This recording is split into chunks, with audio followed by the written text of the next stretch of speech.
Hello, everyone. How are you doing?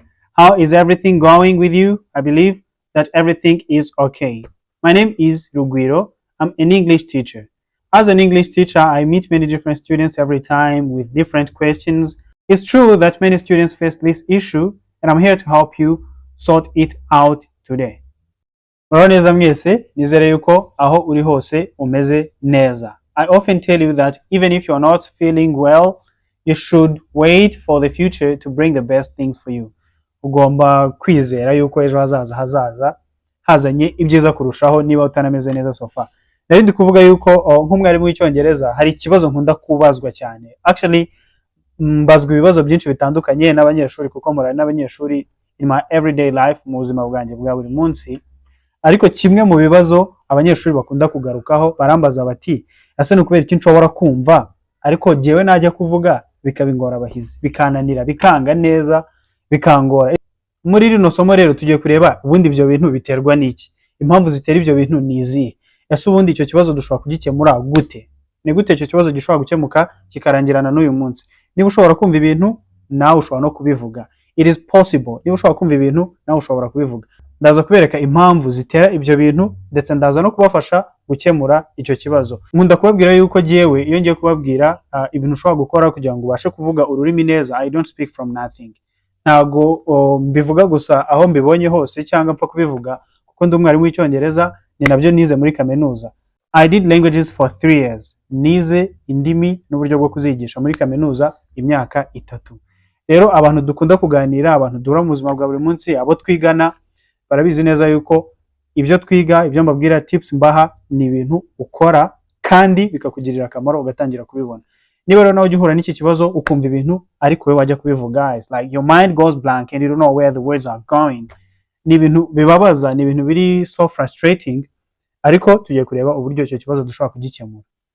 Ariko mbere yuko dukomeza na video yacu, reka mbanze nkubwire gukora subscribe. Kora subscribe niba nawe ushaka kujya wiga icyongereza buri munsi, niba ushaka kuba umwe mu bantu bagize ino community yacu, bagize ino class yacu, kora subscribe kugira ngo n'amasomo nkaya ajye kugeraho mu buryo bworoshye. Ikindi, abantu bashaka kwiga icyongereza online, turi kwiga icyongereza, tumaze igihe twiga icyongereza online kuva kwa mbere kugera kwa gatanu. Twiga dukoresheje uburyo bwa Google Meet. Abantu iki gihe ntabwo ugikeneye kuva aho uri kugira ngo ukunde wiga ururimi. Fa ko ufite telefone yawe cyangwa ufite laptop, ushobora kwiga aho waba uri hose. Waba uri mu Rwanda, waba uri muri Asia, waba uri muri Australia, waba uri muri America, Europe, muri Africa, ahantu hose waba uri, ufite telefone cyangwa ufite laptop, dushobora kugufasha kwiga icyongereza buri munsi. Amasomo yacu ari designed mu buryo bwiza bugufasha kwimprovinga. Waba uri umutangizi, waba uri intermediate, waba uri advanced, ushaka kwihugura, turagufasha kuzamura icyongereza cyawe kandi mu buryo bworoshye. Ni amafaranga makeya cyane, hanyuma ugatangira ukigana natwe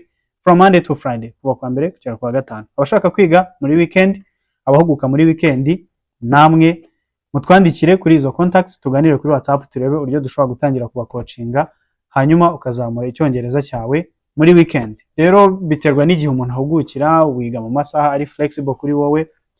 Niba uhuguka mu gitondo, niba uhuguka ikigoroba, niba uhuguka nijoro, we literally don't care.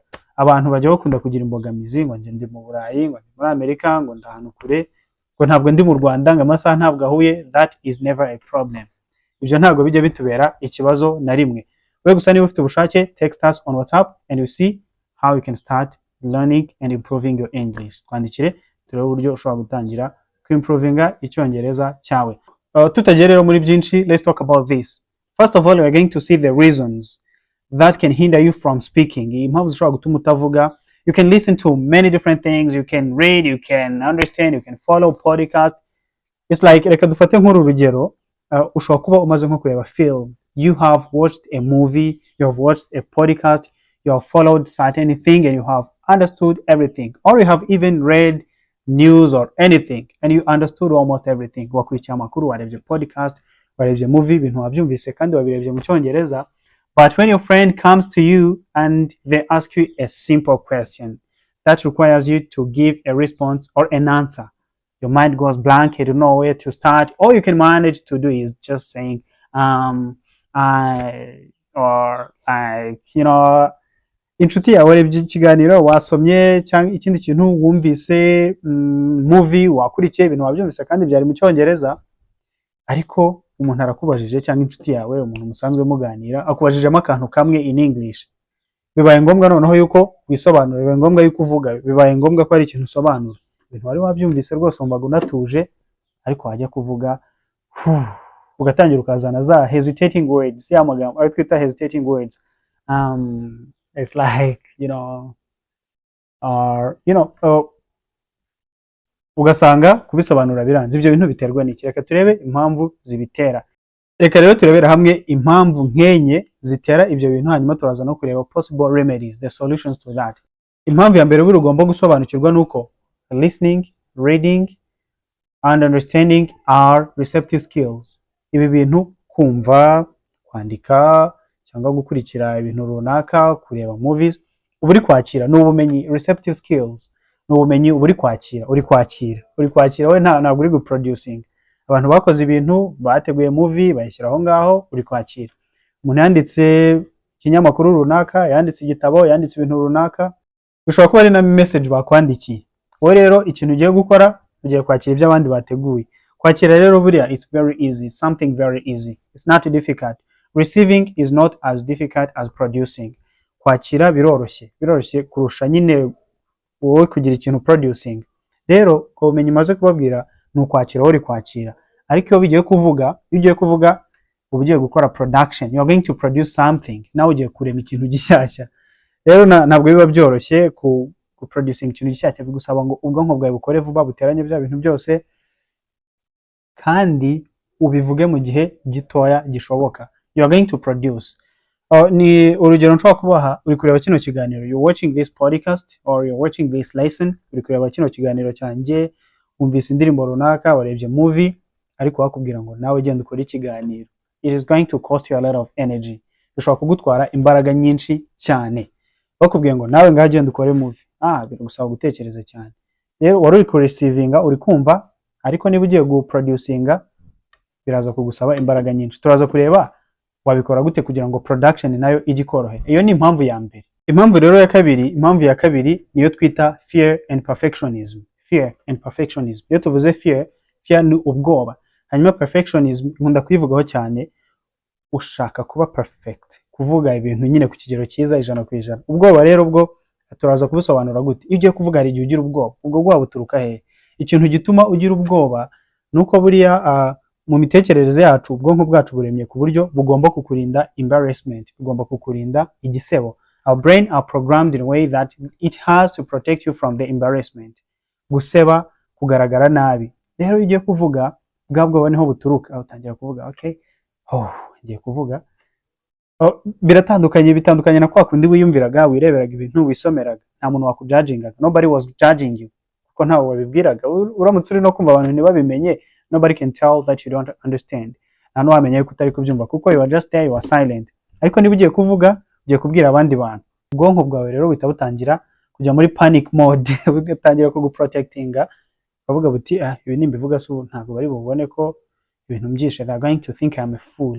They are going to be like something like, is this grammar right? Something like, they will think I'm not competent enough. Baraza kutekereza yuko wenda ibintu ntabizi neza. Okay, what can I do? Everything.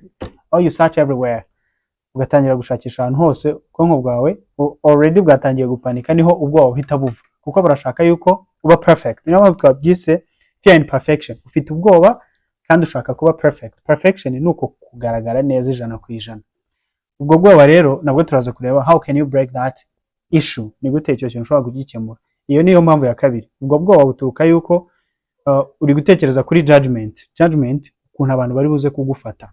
Kubera ko ugiye kuvuga, ugiye kubwira abantu, they are going to listen to you and you are afraid that they may judge you.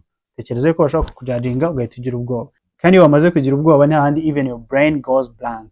N'ubwonko buhita nibyo wibukaga ahubwo uhita ubyibagirwa. Rero icyo kintu turaza kureba uburyo twakibreakinga.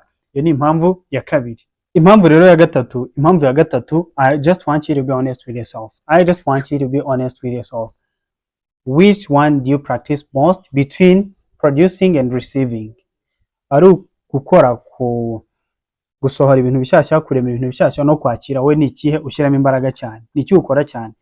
Ubwo niba tuvuze reception, muri reception mu kwakira, ese urumva cyane, ese ureba movies cyane, ese usoma cyane kuruta kuvuga, ari ukuvuga no gukora ibyo byose ni icyo ukora cyane. Let's be honest with ourselves. Impamvu rero ishobora gutuma nanone kuvuga biba ingorabahizi kandi ibintu ushobora kubyumva biterwa n'icyo uha umwanya. You are always listening to something, you're always watching movies, you're always following podcasts, but you rarely speak.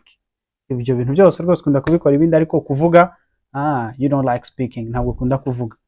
Ibyo rero niba ubwonko bwawe warabumenyereje yuko bugomba kumva, bugasobanukirwa, ugomba kureba movies, ugomba gusoma, urabifata ibyo bintu ukabimenya. Ariko niba utinya kuvuga kubera bwa bwoba, fear and perfectionism twavuze, niba utabipracticinga, how are you going to know it then? Urumva se wabimenya gute? Ntabwo wabimenya. Biragoye kuba wabimenya. Ni nka kwa kundi umuntu ajya ku kibuga cy'umupira, you are watching the players doing their business, they are playing, and you see everything that they are messing up. Ukareba ibintu byose bari kwica, ibintu batari gukora neza, and you are like, oh my goodness, that player is not good. Ubwo turiya mukinnyi rwose ntabwo ameze neza, ariko wagushyira mu kibuga. What if they put you in the same pitch where you're blaming the player to play in a way that is not making you happy? What can you do? Can you do even better than him or her? Ase bagushyize mu kibuga ushobora kumurusha.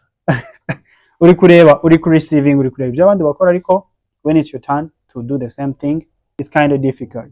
Rero niba waritoje kureba match ukareba uko abandi bayivuga, uzasobanukirwa rwose, ube n'umwanaliste mwiza, ube wanabyanariza, ariko niba kubwira kujya gukina bishobora kuzakunanira. Icyo wakora rero niki? Itoze nawe kujya mu kibuga. Take the ball and go into the pitch. Genda nawe ucenga abantu, genda utanga amapasi, genda nibikunanira, nibiko bitasuza uvuga okay, hala nirukanse nabi, ubutaha nzabigenza gutya na gutya. That's what I want you to do. Twatangiye kujya muri remedies, twatangiye kujya muri possible solutions. Iyo tuvuze automaticity, ni kwa kundi ibintu biba byarabaye automatic, ibintu byikora. Kwa kundi umuntu amenyera gutwara igare rwose cyangwa moto cyangwa ikindi kinyabiziga, ibintu ukajya ubikora wumva rwose utari no kubitekerezaho. Nawe amagambo urayazi, niba ushobora kuyumva, niba ushobora gusoma ukabyumva, niba ushobora gukurikira ikiganiro no kukabyumva, urabizi. Ikibura nuko biba automatic. Ubwonko bwawe bukwiye kuvana ibintu muri I know library to I can do it library. Kuvana mu kwemera yuko ibintu bubizi gusa, ugashyira mu bikorwa ibyo umaze kumenya.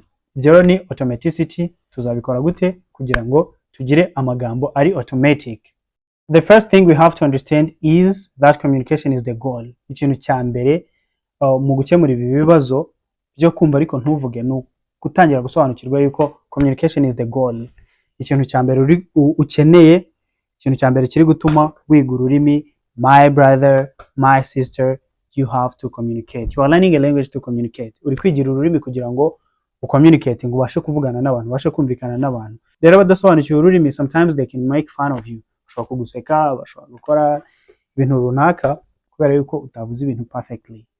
Ariko intego y'ururimi ni communication, kuganira n'abantu, kumvikana, ntabwo ari perfection. Niba wize ijambo rimwe ukarimenya, ukaba warikoresha, ukabona icyo ushaka, ibyo ntugomba kubicelebratinga. Ubwo ni uburyo bwa mbere. Celebrate that thing because you can communicate. Ushobora gucommunicatinga, kandi communication niyo dukeneye. Ntabwo tuvuze ngo uzahora ukora amakosa, ariko niba wavuga ibintu uko wabivuze abantu bakabyumva, niba wize ijambo rimwe, niba wize amagambo abiri, niba wize chunk of words runaka, ushobora gukoresha kugira ngo communicating, wakoze ikintu kinini kuko ushobora kuganira n'abantu. That's something big. Celebrate that. Icyo ni ikintu ugomba kwishimira cyane, ukumva ko hari n'intambwe uteye. Ibyo bizagufasha no overcoming ya fear, no kwimara bwa bwoba dukunda kuvuga bwo kuvuga. Abatabizi bashobora kuguseka, ariko linguistically umuntu uzi neza ibyiga ndimi ntabwo ashobora kuguseka kubera ko wavuze ijambo rimwe rigasobanura ibintu runaka. Fata urugero nko ku bana, bagize abana wenda barabizi, cyangwa babanye n'abana, cyangwa bareba abana. Umwana ntabwo yita kuri perfection ya grammar. Ushobora kukubwira ngo me milk, njyewe amata, and you know that the kid is hungry. Ugahita umenya ko umwana ashonje. Yes, nk'umuntu mukuru niba uri kwiga ururimi, you have to be easy on yourself. Ugomba koroshya ibintu, ntabwo ibintu urabimenya, take it easy. Ibyo ngibyo ushobora kumenya, byishimire kuko ushobora kuvuga urundi rurimi kandi it's not your language, ntabwo ari ururimi rwawe. Rero it's not something easy if you can communicate. Ntabwo ari ikintu cyoroshye niba ushobora gucommunicating. Ibindi bya perfection nabyo bizagenda biza nyuma, kuko intego ni ukuzagera aho tuvuga ururimi ku kigero rwose wishimira. Ariko niba uri na advanced, ibi nawe ni ibintu ugomba gushyira in your brain and you understand it, byibuze ukanamenya yuko you don't need to blame others. Ntabwo ushobora kublaminga abandi kubera yuko batavuze ibintu perfectly. Ikindi kintu cya kabiri ni ikintu nkunda kubabwira cyane, hari abashobora kwibaza bati se kuki ukunda kubisubiramo? Kwiga ni uguhozaho. Practice speaking alone. Komeza witoze kuvuga icyongereza igihe uri wenyine. When you don't have any other person to help you practice this language with, please practice alongside yourself. Wowe niba nta wundi muntu ufite wo kugufasha kuvuga icyongereza, wowe urahari urihagije. Fata mirror, genda ushyire mirror hari imbere yawe, wivugishe, wumve ibyo uri kuvuga, urebe uburyo utwara umunwa wawe, urebe uburyo utwara face yawe, hanyuma wikosore. Fata telefone yawe recording, wumva amagambo uburyo uyavuga. Record your voice, record the video, recording a video, urebe uburyo ibintu uri kubivuga. Kora shadowing method, wumva ibyo abantu bari kuvuga nawe ubisubiremo. Umva native speakers, pausing a video niba umuntu ari kuvuga mu cyongereza, usubiremo ijambo avuze, usubiremo amagambo avuze. Ibyo bintu ni bishobora gukora ukimproving speaking yawe, kuko kugira ngo improving speaking ntabwo uzumva gusa ngo byizane, you have to practice by yourself. Ushobora kubivuga, ushobora kubikora, kabone niyo nta wundi muntu, nta language partner waba ufite. Ariko igihe umufite byaba ari akarusho. Byaba ari akarusho igihe ufite umuntu ugufasha, cyane cyane noneho akaba ari umuntu uri ku rwego rwawe. Umuntu uri ku rwego rwawe, umuntu mwumva ibintu bimwe, umuntu mwumva ibintu kimwe, umuntu ushobora gukora amakosa akiseka nawe ukamuseka, mukabifata nk'ibintu bisanzwe. You can find a language learning partner who is at your level. This is so very beneficial. Ibi ni ibintu by'ingenzi cyane. Again, niba ushaka kuba uri kumwe n'abantu muri ku rwego rumwe, ufite chance yo kuba waza ukigana natwe, kuko tugushyira muri class iri kuri level y'abantu munganya ururimi cyangwa mushobora kuvuga ibintu ku kigero kimwe. Rero niba ushaka language learning partners, turahari kugira ngo tugufashe kugushyira muri online classes ziri ku bantu muhuje urwego, mushobora kuganira, mukagira environment iri friendly, mwakora amakosa mukumva ko ari ibintu bisanzwe mukayakosora, ariko ntawe blaminze undi, ntawe ukomerekeje undi. Sometimes hari n'abantu batinya kunengwa cyane igihe bakoze amakosa, ku buryo rwose bashobora kubasubiza inyuma cyane. Rero if you're looking for a language learning partner, ni ibintu by'ingenzi, ushobora kuza ukigana natwe. We can help you throughout that journey. Ikindi kintu wakora, don't just learn words, learn them in chunks. Wikiga gusa ijambo rimwe, ijambo ku ijambo, nge house, nge man, nge person, nge laptop, go, come, speak, ijambo rimwe rimwe. Nabyo ni byiza, ariko niba ushaka noneho kubijyana ku rundi rwego, iga chunks of words. Iga amagambo ari grouped together, amagambo ari hamwe, amagambo menshi aho kwiga ijambo rimwe gusa. For instance, ushobora kuvuga ngo okay, ngiye ku kazi. I'm going to the job, I'm going to school, ngiye ku ishuri, I am cooking, ndi guteka, I am so happy, ndumva nezerewe cyane, I know you, ndakuzi, I am studying English, ndi kwiga icyongereza. Okay, it's sunny today, ushobora kuvuga wenda it's sunny today, uyu munsi hari izuba, it's rainy today, uyu munsi ni umunsi w'imvura, something like that. Ukiga amagambo maremaremo, ibyo bigufasha kudafocusinga cyane kuri grammar, hanyuma ukamenya ibintu mu buryo buri natural, kuko umuntu amenya ururimi rwe rwa mbere. Kujya wiga amagambo ari grouped together, ukamenya icyo asobanuye ariko ari hamwe. This is so very important. Ibyo bigufasha kumenya kuvuga cyane, kumenya kuvuga no gusobanukirwa vuba. Ikintu cyane mugomba gukora, you have to find somebody to assist you every day. Ugomba gushaka umuntu uzajya ugufasha kwiga icyongereza buri munsi, and that one is a teacher. Uwo muntu ni umwarimu. Ushobora gushaka umwarimu uzajya ugucoachinga, uzajya ugufasha gucorrectinga ayo makosa, umwarimu wabyize, umwarimu bisobanukiwe, umwarimu uzi ururimi kukurusha, umwarimu uko understanding agasobanukirwa uburyo agomba kugutwara. Uwo muntu uramukeneye kugira ngo icyongereza cyawe kibe taken to the next level. Uramukeneye kugira ngo urekere gusa kujya usobanukirwa ibintu ariko kuvuga bibe ingorabahizi. Ukeneye umuntu rero uzajya gutraininga buri munsi, akakubwira ati you can do ABCD, ushobora gukora ibi n'ibi kugeza icyongereza cyawe kibaye taken to the next level. Now, if you can understand, if you can listen, if you can read and you know what you're reading, if you can watch a podcast, if you can watch a movie and you understand, it's a sign that your brain has the ability to learn and understand this language. Niba ushobora kumva ibintu, ni ikimenyetso cy'uko ubwonko bwawe bufite ubushobozi bwo gusobanukirwa ururimi. Ikibura rero, bukoreshe icyo bugomba gukora. Wikumva gusa, tangira unavuge, tangira ukora ibyo byose nakubwiye, hanyuma wowe ubwawe uzabona yuko you have the ability to learn this language. Ufite ubushobozi bwo kwiga uru rurimi. You can learn it, you can understand it, you can literally master it. By the way, if you've reached this far, don't forget to hit that subscribe button, like, share, and comment. See you in the next lessons. Take care.